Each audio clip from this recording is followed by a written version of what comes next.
Ibig niyo po bang sabihin, yung mga pulis po na minsan gumagawa ng beyond doon sa dapat nilang tungkulin na gawin ay dahil sila rin ay involved sa droga? Correct. Mr. President.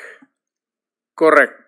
Alam mo kasi, ang pulis, hindi na papatay lang o baski sino lang diyang sibilyan. Bakit sila maghanap ng sakit ng ulo? Kaya yung mga pulis na nandyan itong mga pulis ngayon kikinig na sa atin, mabutit alam nila. Kayong mga pulis na nasa droga sa sindikato, kayo ang dapat talagang kaya maswerte kaya bigyan pa ako ng pagkakataon maging presidente, uubusin ko talaga kayo.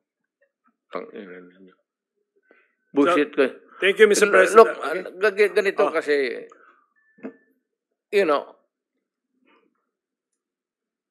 pag hindi ko kasi ginawa yung ginawa ko sa Davao, isasakripisyo ko yung mga bata at isasakripisyo ko yung mga tao and yung pag-progress ng syudad.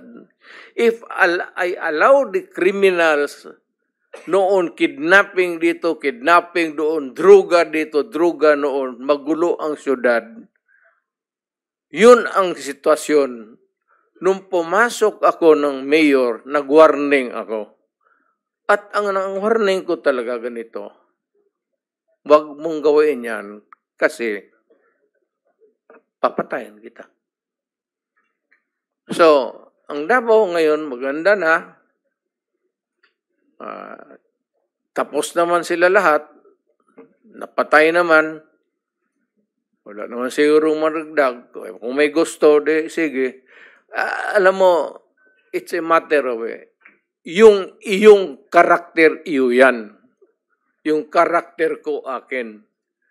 Yung views mo sa buhay, iyo yan. Yung views ko sa buhay yan. Yung political agenda mo, iyo yan. Meron akong political agenda.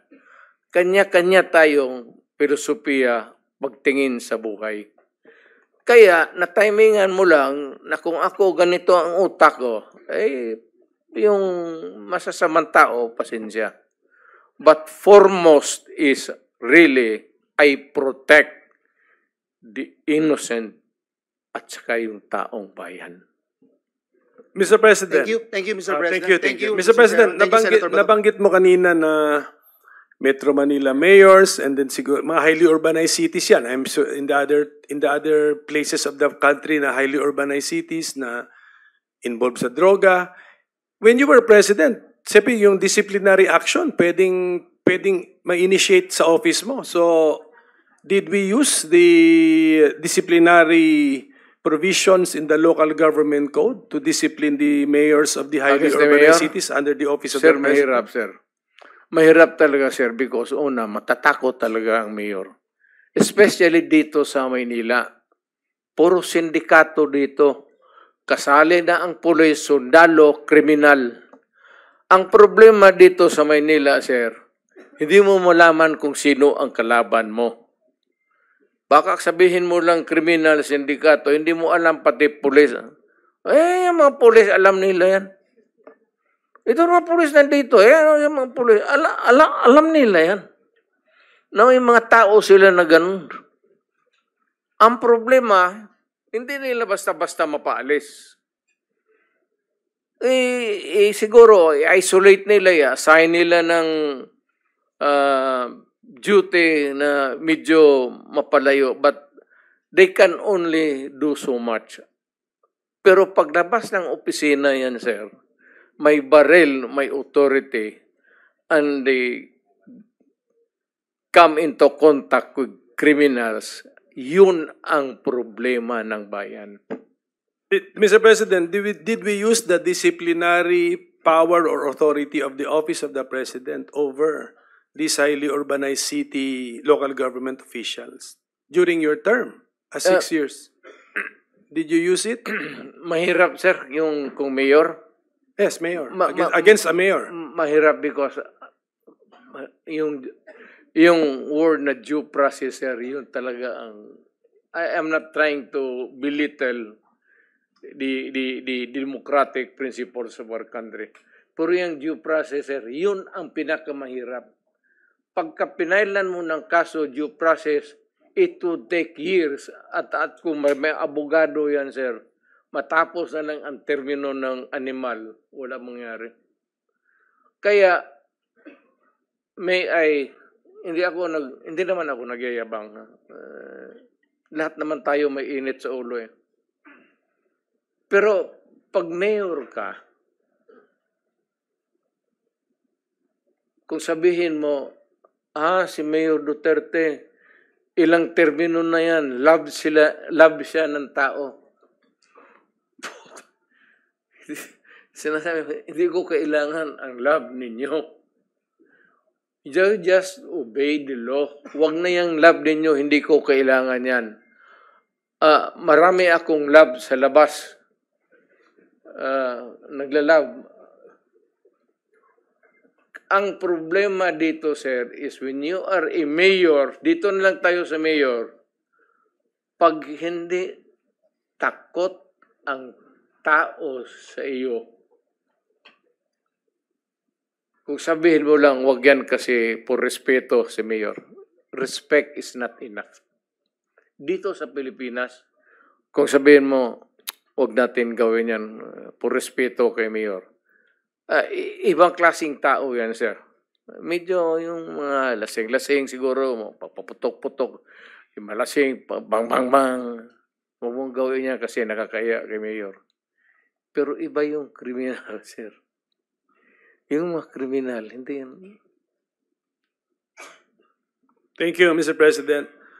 Can I take advantage of the presence of the CHI Chairman, Attorney Palpalatok? And thank you for attending us. Very short notice. Sa umaga lang namin siya naimbita. Can you tell us briefly, anong ginagawa ng CHR? Kasi mayroong unfinished business ang former chairman ninyo. Kanina sinabi niya ni Senator Laila de Lima. Can you tell us briefly what are you doing on the complaints or grievances against the Philippine war on illegal drugs? And maybe, siyempre, I'm sure mahaluan mo ng konting overlaps, EJK dyan. Yes, go ahead, Chairman. Thank you, Mr. Chair. Good afternoon po. Regarding po dun sa DDS investigation conducted by then Chairperson Laila de Lima, yun po ay natapos ng 4th Commission under Chairperson Eta Rosales.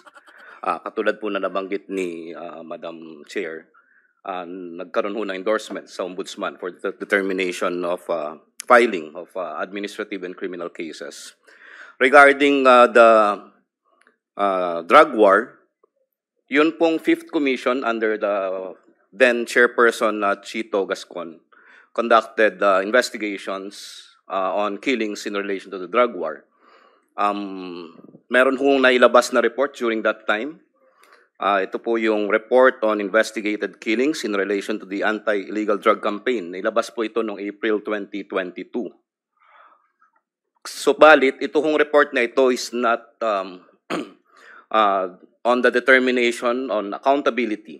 It's more on policy recommendations to different agencies of the government. Pero tinignan po kung meron hong paglabag sa karapatang pantao.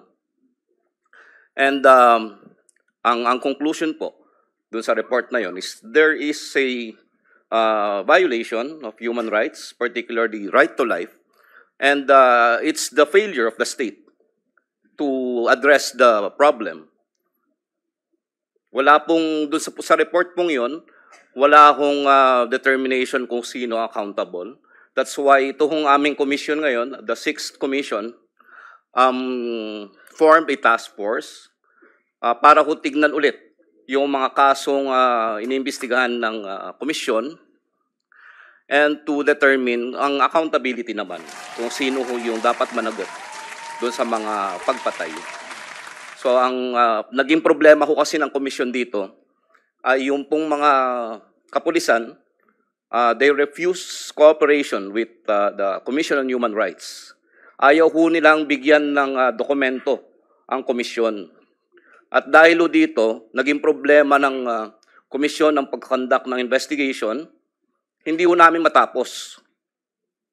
And sa ngayon, because of these congressional inquiries, umaasa ho kami na makakakuha kami ng mga bagong ebidensya at finally, ma-close ho namin itong investigation na ito. Mr. Chairman, if I just may just clarify. So, work closely with us kung ganon. And then, bigyan nyo kami ng inputs. Ano yung mga information na gusto ninyo palang makalap namin?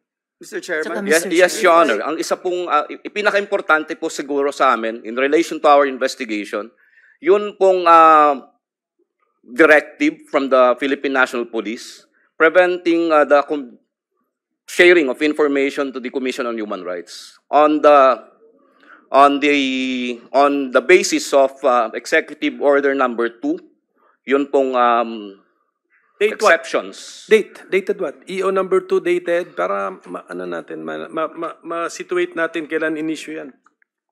It was issued during the time of former President Duterte, Your Honor. Kaya anong month yan? Basta 2016 to 2022 yan. EO number 2. Yes, sige, go ahead. So yun po yung naging problema kasi yung police po, nung nag-iimbestiga ang komisyon, pumupunta ho sa different police stations kung saan merong nangyaring pagpatay at humihingi kami ng mga investigation reports, spot reports, kung anong mga ebidensya available sa police. Hindi ko sila nagbibigay. At iba-iba ho yung dahilan. Isa hong dahilan yung EO2. At ang iba pong dahilan, meron hong direktiba coming from the leadership of the PNP na pinagbabawalan makipag-ugnayan ng Commission on Human Rights, kasama ho yung mga NGOs or human rights workers. Ano naman documentation nun? Nung direktiba from the leadership of the PNP, anong documentation? Meron hong sinasite na memorandum from the PNP. What is it? Can you identify the memorandum? Sir, may I be allowed? Hindi na siguro ako. Chairman, you will continue, ha? You will continue. We'll just allow the President to interject. Mabuti itong napag-usapan na rin natin ang puro tayo Pilipino, sir. Pilipinas to. Dumaan ako, mayor, congressman, naging presidente ako. So, more or less, medyo kapa ko yung But let me start by saying that talagang hardliner ako. Bigso siguro sa disiplina rin ng bata pa kami, yung nanay ko na pag nagkasala ka noon, talagang 5 oras ka dyan sa altar na kaganon. So, yung namin, kanya-kanya tayo nung na mayor ako, gusto ko yung tama lang. At gusto ko protektahan yung pamilya ko, the city of Davao, yung mga tao, na huwag mong saktan. Kaya yung mga kriminal na nag-warning na ako, tapos they persisted, lalo na sa droga. Alam mo, sir,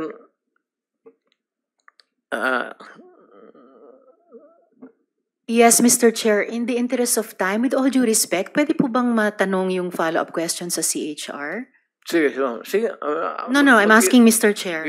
Sige ako, ma'am. Yeah, Mr. President, sige, thank you for the input. Sige, can we continue with the chair